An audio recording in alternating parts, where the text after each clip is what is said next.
Este é mais um boletim sobre leituras e assuntos de interesse nosso.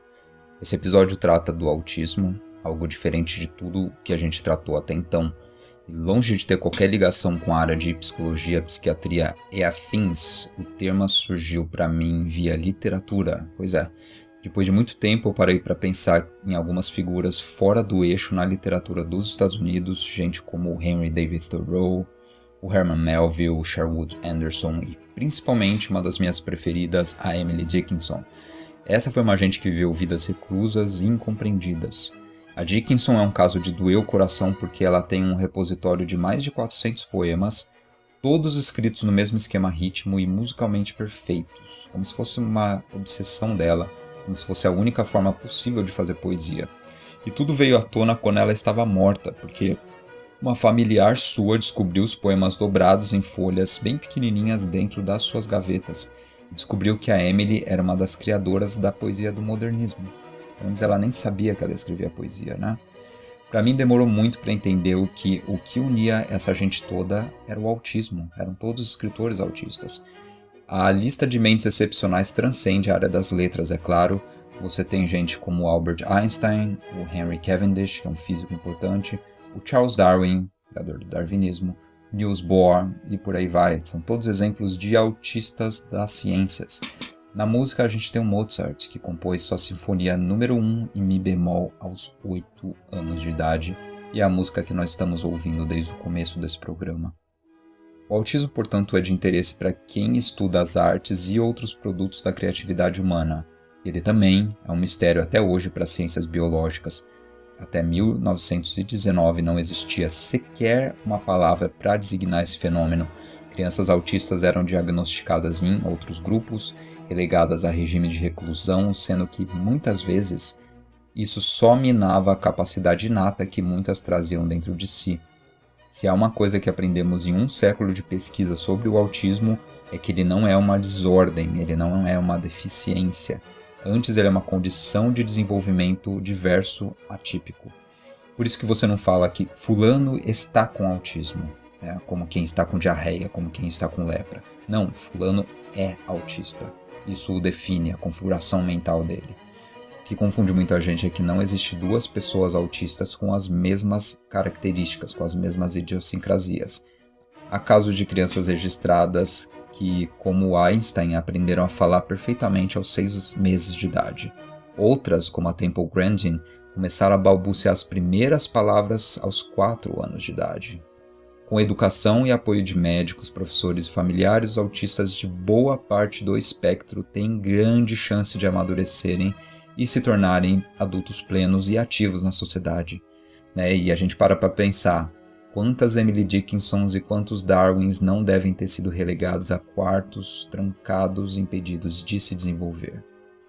Às vezes ocorre algo igualmente violento, que é, sobretudo com as descobertas recentes de autistas com habilidades especiais, nas tais crianças prodígios, muitos pais acabam investindo suor, dinheiro e energia para criar pequenos gênios do futuro.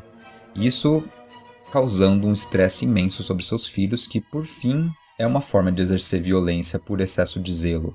A maioria das crianças são como eu e você, elas têm seu próprio tempo para aprender, elas têm suas limitações e o objetivo da vida não é virar um gênio, mas viver vidas plenas. E é justo dizer que quanto mais informação a gente tiver sobre o que é o autismo, melhor para todo mundo. Sem me alongar muito, eu vou fazer um histórico aqui baseado no livro Neurotribes, do Steve Silberman, que é um texto de 2016, e é o texto mais completo que eu já achei sobre a história social do autismo, que abarca cerca de 600 páginas cheias de informações valiosas. Ano passado eu fiquei desempregado por meses e eu tive chance de ler bastante sobre isso, e ocasionalmente eu vou trazer aqui então alguns outros trechos de definições médicas do Hans Asperger, que é o mesmo cara que deu o nome à síndrome de Asperger, e que foi uma figura bastante controversa, mas nem por isso menos importante, e de uma pesquisadora inglesa chamada Lorna Wing, que também revolucionou essa área. Nesse episódio vai ficar de fora a referência a fóruns e associações de lutas pelos direitos civis dos autistas. E é isso aí que você ouviu mesmo. Há diversos ativistas do autismo, como a Temple Grandin, que se uniram contra a violência institucional e têm sociedades de lobby e de defesa de seus direitos civis. Eu não quero tratar desse tema sem saber um pouco mais sobre esse ativismo aqui no Brasil, então eu vou ter que pesquisar mais e um dia a gente trata disso num episódio especial. O autismo foi descoberto 2 vezes. O termo surge em 1911 com um psiquiatra suíço chamado Eugen Bleuler, mas ele categorizou o termo ao lado de quadros de esquizofrenia e não produziu de fato uma teoria que hoje seja levada a sério. O Freud também, o famoso Freud psicanalista, falou algo sobre o autismo, mas ele ligou ao narcisismo naquele texto sobre o caso Berger, e lamento Freud, a gente te adora, só que dessa vez você não acertou mesmo, e ele passou longe de fazer uma contribuição clínica mesmo para essa área. E é por isso que a gente diz que o autismo foi definido 2 vezes e tardiamente. Só em 1943, o psiquiatra austríaco Leo Kanner cunhou o termo como uma categoria particular para definir um grupo de pacientes que parecia habitar mundos privados, ignorar pessoas ao seu redor, estímulos que despertariam a atenção da maioria dos outros indivíduos. Ele observou que esse grupo específico se dedicava a rituais repetitivos adquiridos com o tempo, geralmente realizados em movimentos circulares e de vai e vem, e que eles entravam em pânico com mudanças no ambiente, geralmente. Algumas crianças tinham dificuldade de sair de casa, por exemplo, de frequentar novas escolas, de ir para um restaurante diferente, coisa simples assim. Para ele, a condição era uma deficiência afetiva e cognitiva, decidida pela negligência principalmente de mães independentes e modernas no trato com seus filhos. Mais tarde descobriu-se que o Kanner estava completamente errado sobre as origens do autismo. E aqui eu cito: para Kanner, autismo não era meramente um estilo cognitivo excêntrico, era sim uma forma trágica de psicose infantil similar à esquizofrenia causada por má criação. Fecho citação. Essa teoria é completamente equivocada, como dá pra gente imaginar. Sem querer, os juízos do Leo Kanner foram desastrosos para gerações inteiras. Falava-se na mídia sobre refrigerator mother, sobre mães geladeira, fria com seus filhos, incapazes de dar afeto necessário para eles se tornarem adultos saudáveis. No final a gente descobre que Leo Kanner estava mais julgando mães de pacientes com base nos seus próprios valores. Por exemplo, ele nunca aceitou que mulheres podiam se tornar independentes, e o estrago que ele fez foi intensificado pelo fato de que ele atuou em 2 países diferentes. Primeiro porque o Leo Kanner nasceu numa região que fica na atual Ucrânia, só que na época era parte do Império Austro-Húngaro, e com a invasão dos nazistas ele conseguiu um asilo nos Estados Unidos, e lá ele foi famoso e atuou até a morte. Por muito tempo, o que hoje reconhecemos como autismo se chamava Síndrome de Kanner. No mesmo período, outro austríaco sediado na cidade de Viena desenvolvia experimentos educacionais com crianças que ele gostava de chamar de pequenos gênios. Seus pacientes preferidos mostravam comportamentos parecidos com os de Leo Kanner, mas também se destacavam por certas habilidades matemáticas fora do comum, por memória fotográfica e por falarem uma linguagem altamente rebuscada, meio pedante até aos ouvidos comuns, com palavras que você não espera ouvir de uma criança. Esse médico, o Hans Asperger, os descreveu como pequenos professores universitários. Ele também definiu essa criançada como autistas, e aqui começa a rixa entre o Kanner e o Asperger, que dividiu a comunidade médica por décadas. Para o primeiro deles, o Kanner, a solução seria trancar essas crianças. Para o segundo, para o Asperger, seria a terapia ocupacional para desenvolver suas habilidades inatas e adaptar todo o sistema educacional às suas idiosincrasias. Ele chamava seu método terapêutico de Heilpädagogik, uma pedagogia da cura. Para complicar mais o nosso caso, esse segundo médico, Asperger, que hoje é mais levado na área, que desde o início apelou para a possibilidade de integração de autistas, esse cara não largou tudo em sua cidade com a ascensão dos nazistas, ele continuou a atuar sob o regime. Ele até chegou a jurar lealdade ao partido nazista. E até os anos de 1980, tudo que o Asperger escreveu foi relegado à lata de lixo da história, por causa dessa afiliação. Só que mais tarde a gente descobriu que ele, na verdade, escondia pacientes da fiscalização dos nazistas, que era um regime que taxava qualquer criança neurodivergente como uma forma indigna de vida e a sacrificava. E o Asperger até mesmo se pôs em situações de risco para salvar a vida de alguns pacientes. A história do Asperger, portanto, é mais interessante do que parece, fora que suas teorias sobre o autismo abriram caminho para uma compreensão mais respeitosa e correta do fenômeno. E a gente já volta nesse assunto. Nesse momento é válido a gente ressaltar que até que a rixa entre o Kana e o Asperger se resolvesse, famílias de autistas viveram sobre uma espécie de limbo. Aqui eu estou falando de algo que durou até pouco tempo atrás. No livro do Zilberman, há um relato de um suposto especialista em autismo da década de 1970 que contou para a mãe desesperada de uma criança algo como: há poucas diferenças entre sua filha e um animal. Aqui eu estou citando. Não temos ideia do que ela será capaz de fazer no futuro. Fecho citação. Isso foi o que a mãe contou ao lado da mesma filha, já uma jovem promissora de 25 anos, com uma memória fotográfica e ouvido absoluto para esse escritor, o Zilberman. Nesse meio tempo, portanto, os avanços no conhecimento do autismo derivaram mais de uma cultura de pais e mestres do que da contribuição dos médicos em si. Há uma cultura vibrante de gente tentando desenvolver técnicas para sociabilizar e também para integrar seus filhos mais adequadamente. Uma viagem de avião pode exigir meses de preparação, visitas prévias ao aeroporto, longas explicações de como será a experiência. Então, nos anos de 50 a 80, pais e mestres de crianças autistas foram forçados a se tornarem pequenos pesquisadores no assunto e criar rede de trocas de informações para se ajudar mutuamente. A internet ajudou bastante nesse processo. Mas é claro, se a gente hoje vê todo tipo de maluquice circular sobre vacinas com nanochips, coisas do tipo, não é de se estranhar que no campo do autismo esse tipo de loucura coletiva também tenha acontecido.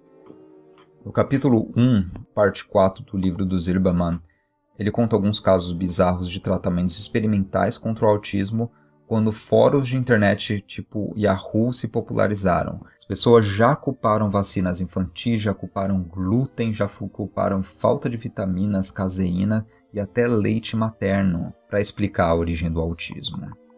Um outro erro foram as tais das terapias questionáveis de cura do autismo. Não existe cura para o autismo porque ele não é uma doença, né? E isso também foi desastroso, tendo em vista a natureza desse fenômeno. Então aqui eu cito: a popularidade de tratamentos biomédicos para o autismo espelharam o crescimento gradual do interesse por medicinas alternativas ou complementares em décadas recentes, que foi um mercado bilionário, que só em 2001 gerou 33 bilhões de dólares nos Estados Unidos. Atualmente, os americanos consultam mais homeopatas, naturopatas, herbalistas, acupunturistas e especialistas em reiki do que médicos regulares, em parte pelos preços exorbitantes da medicina regular e da falta generalizada de acesso à saúde. Então, é claro, aqui a gente vê um caso em que a insegurança dá vazão para o atraso na circulação de informação boa, cientificamente coletada. Esse é mais um caso que torna a história do autismo particularmente fértil para a gente pensar dois fatos sobre a medicina. E o primeiro deles é: medicina não é uma ciência exata, mas nem por isso ela é menos nobre, menos importante. Isso é até perigoso falar quando a gente está num cenário de imbecilidade coletiva como o do Brasil atual, em que corretores de imóveis acham que tem mais autoridade para falar de vacinação do que um médico. O que eu estou dizendo aqui é que, não diferente da historiografia, da sociologia, por exemplo, as ciências biomédicas têm um desenvolvimento, elas têm dilemas a enfrentar, lacunas a preencher e, portanto, são sujeitas às ideologias e aos regimes epistemológicos de sua época. Segundo fator, os avanços médicos e científicos não são sinônimos de avanço na sociedade quando a gente vive num regime de segregação econômica. Esse é o caso claro do Brasil e dos Estados Unidos. O maior empecilho para o avanço da humanidade se tornou um regime de distribuição deficitária do capital. Aqui eu não estou falando só de grana, estou falando de acesso a serviços públicos, estou falando de acesso à informação e conhecimento, eu estou falando de acesso à tecnologia. Se a gente defende o encurtamento da Seguridade Social, por exemplo, se a gente defende a privatização de tudo que existe, a gente está defendendo desinformação para quem precisa de soluções, terapias e curas. Soluções mágicas mirabolantes não são somente o fruto de espertalhões que querem tirar dinheiro de gente insegura, não. Essas fórmulas mágicas só ganham espaço na sociedade, só se disseminam quando existe já uma insegurança social, a falta de acesso a bons médicos, à infraestrutura e à informação. Qual foi a inovação do Hans Asperger, afinal, e o que sabemos sobre o autismo? Esse ponto é algo desenvolvido no livro do Zilberman, no capítulo 3, principalmente. E esse capítulo é particularmente bem escrito. Ele começa tratando de um caso de um tal de Gottfried K., que é um garoto de 9 anos com feições difíceis de ler, diz o médico Asperger, um garoto alto, descoordenado fisicamente.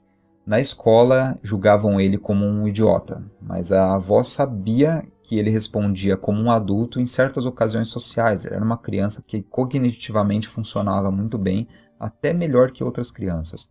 A única coisa estranha ocorria quando havia mudanças no ambiente ou na rotina do garoto. Então eu cito aqui: quando ele se chateava, começava a se mover nervosamente, a rir e a falar em voz alta. Por agir da mesma forma quando estava contente, a avó não sabia dizer precisamente como Gottfried se sentia. Ele tinha pavor de outras crianças, o que não era surpreendente considerando os abusos que sofria por elas. Mas ele também parecia incomumente dependente dos pais. Ele frequentemente se esquecia de escovar os dentes e tomar banho. Ele requeria de auxílio de adultos até mesmo para arrumar os sapatos.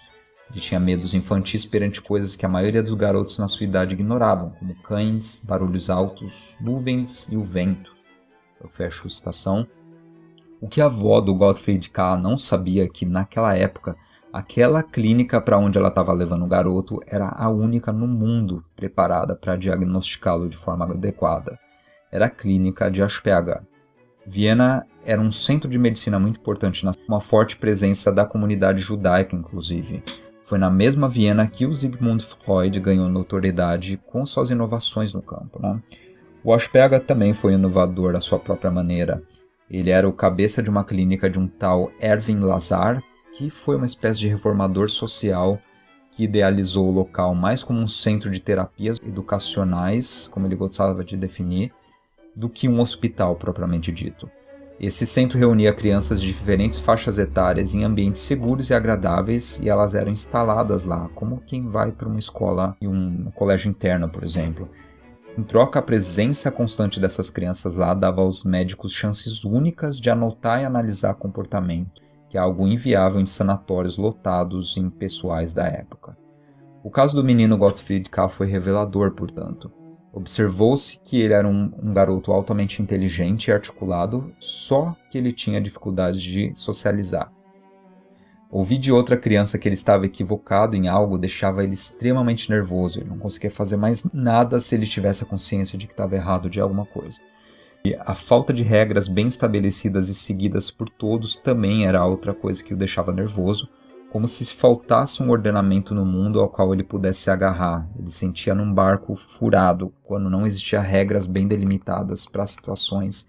Quando certa vez um terapeuta lhe contou uma história e pediu para ele recontar essa história, o que ele fez não foi um exercício de adaptação que se espera de uma criança, ou seja, ele não recontou a história com suas próprias palavras infantis, antes ele repetiu a história quase palavra por palavra, sem entonação, da forma exata como a história lhe foi contada.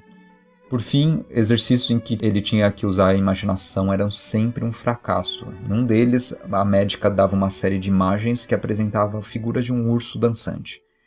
E ela então pedia para a criança complementar a história como ela quisesse. Mostrava o começo de uma história e a criança continuava isso. O que ele respondia é: ursos não dançam. E ele não havia sido apresentado com uma história completa para poder contá-la. E na mente dele era um absurdo essa proposta. Aquilo era algo que não existia, portanto, e ele não era capaz de superar sua lógica e participar dessa brincadeira. E é por isso que na escola consideravam ele um idiota, mas não. Havia centenas de crianças como Gottfried K. naquele centro, e os escritos assinados pelo psiquiatra Hans Asperger foram resultado de anos de observação como aquela que eu acabei de escrever. Foi resultado do trabalho coletivo entre pacientes e médicas da equipe, como a Annie Weiss também. As conclusões que chegaram sobre a natureza geral do autismo, ao menos de comportamentos corriqueiros nas crianças observadas, foram as seguintes. Primeiro, autistas têm uma falta de empatia emotiva e cognitiva, principalmente nos seus tratos sociais. Então, uma criança autista não responde espontaneamente à linguagem corporal da mãe, por exemplo. Isso é algo que a criança aprende a fazer tardiamente, só quando ela entende que a falta de resposta dificulta a sua relação com os outros. Então, um dos casos mais fáceis de identificar autismo é quando a criança não olha fixamente para você já desde pequena. Isso é algo que você espera de uma criança de 1 ano já. Segundo fator, existe uma falta de empatia cognitiva, como a gente mencionou, e daí se segue a falta de interesse por conversa fiada e pequenos rituais do dia a dia. Por exemplo, falar sobre o clima, falar sobre qualquer coisa corriqueira no ponto de ônibus com um estranho, para quebrar o gelo. Um autista raramente vê isso como algo necessário ou lógico. Ele não participa de jogos sociais como piadas, como flertes, como provocações, de uma forma autoconsciente. Novamente, ele precisa aprender a fazer isso e geralmente o faz de uma forma meio rígida, dura, esquisita. Terceiro fator, existe uma verbalização tardia e particularidades na comunicação. A ecolalia, que é a repetição de palavras, a troca de pronomes, a invenção de palavras que só fazem sentido para o autista, a repetição de expressões preferidas, a falta de prosódia, que é a falta de naturalidade no ritmo, o gosto por jogos de linguagem como trocadilhos foram todos fatores observados como presente no comportamento de muitos autistas. Outro fator, comportamento repetitivo, principalmente como uma forma de dar vazão a inseguranças ou a nervosismo.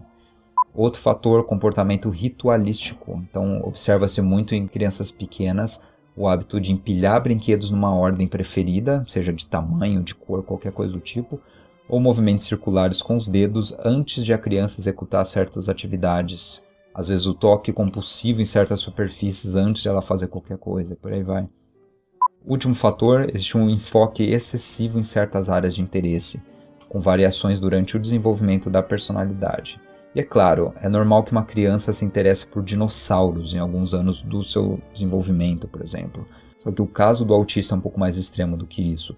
Ele desenvolve, por exemplo, um enfoque em matemática e somente em matemática, de forma que qualquer outra atividade que não remeta à matemática, por exemplo, dirigir um carro, aprender francês, seja rechaçada e impossível para ele.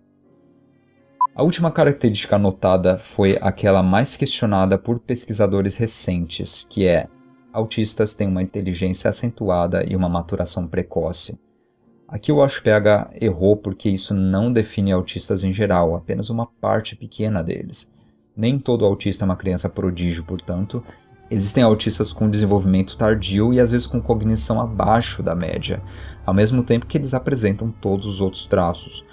Hoje existem bases de classificação clínica como ICD-10, e para quem não é da área, isso funciona como um catálogo imenso que traz todas as condições de neurodivergência ou às vezes distúrbios cognitivos e comportamentais para o profissional da saúde consultar lá e poder diagnosticar seu paciente, né? Nessa base específica, a gente tem uma diferenciação do autismo infantil, que ele chama de síndrome de Kanner, do autismo atípico, que ele não chama de nada, só de autismo atípico mesmo, e de uma terceira categoria, síndrome de Asperger. Outras bases de dados para complicar nossa vida, como o DSM-5, que é bem mais usado aqui no Brasil, já não diferencia esses 3 tipos. Ele pensa diferentes espectros do autismo e chama tudo de distúrbio do espectro autista.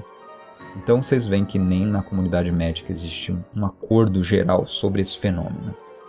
Como eu não sou da área, eu não vou arriscar tentar falar mais sobre a questão da categorização, só que eu só vou pontuar 2 coisas.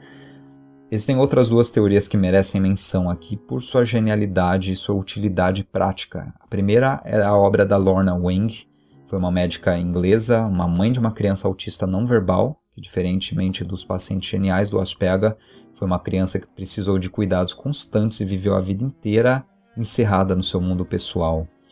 A Lorna Wang foi uma pessoa que redescobriu os escritos do Asperger lá nos anos 80 e meio que por sorte ela tinha um marido que falava alemão e que gostava dela o bastante para ler e traduzir o Asperger inteiro para ela. E no fim ela viu que tinha um material importante a ser resgatado lá e ela acabou comissionando um grupo de traduções dessas obras para o inglês, ajudou a fundamentar uma nova base científica para tratar do autismo e a fundar o reinado do Leo Kanner e todos os seus erros.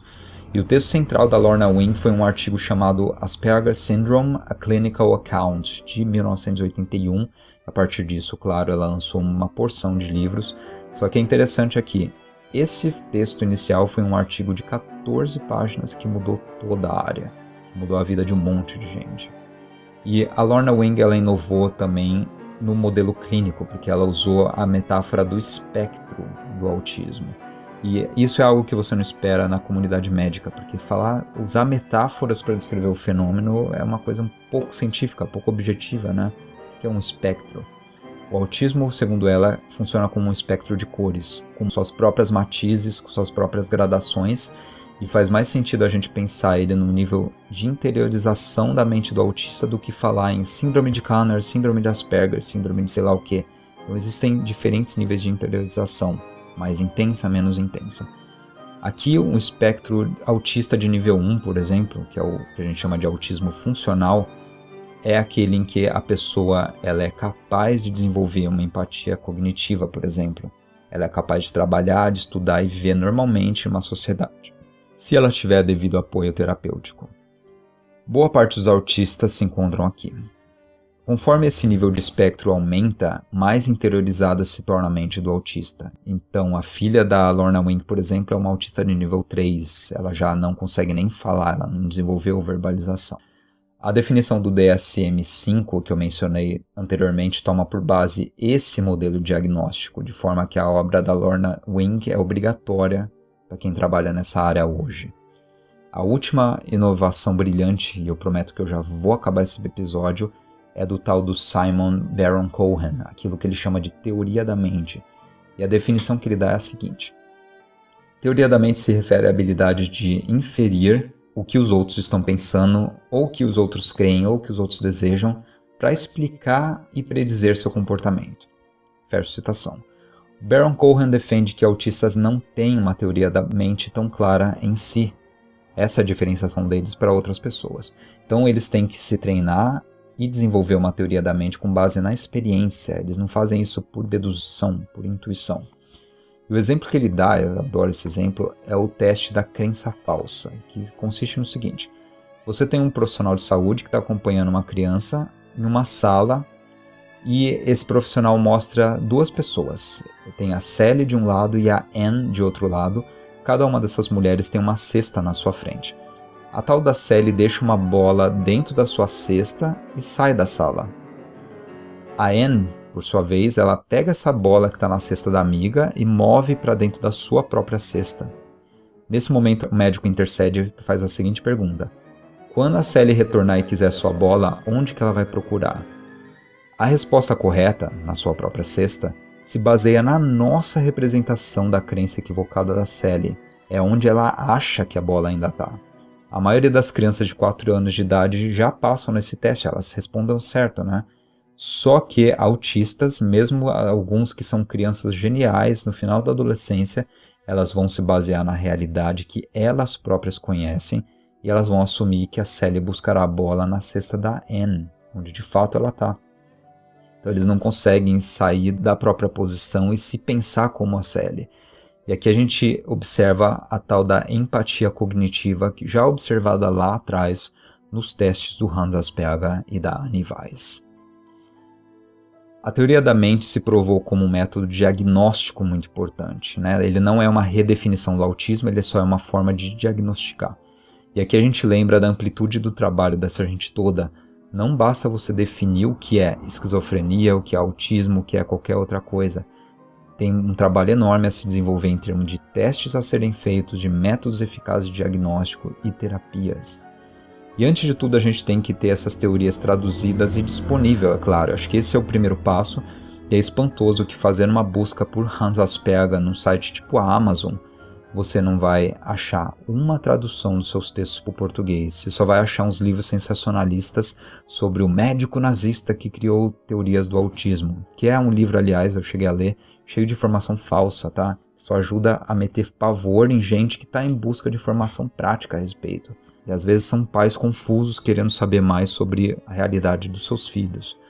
Eu fiz um outro programa sobre eugenia e prática médica durante a era do nazismo, e lá eu explico como o caso do Asperger foi quase heróico na sua tentativa de salvar a clínica do Erwin Lazar e dezenas de pacientes dos nazistas. Tá? Ele não é exatamente um médico nazista carrasco de crianças.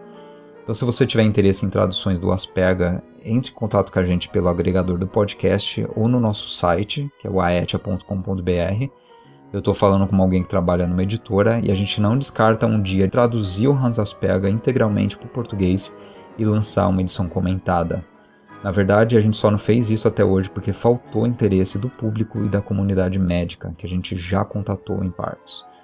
Por hora, eu espero ter mostrado como essa história do autismo é fascinante. E estima-se que no Brasil a gente tem mais de 1 milhão, entre 1 milhão e 1,5 milhão de autistas, muitos dos quais não estão diagnosticados, então é de se imaginar que há pelo menos o dobro disso em número de pais e familiares confusos e interessados em saber mais sobre o fenômeno.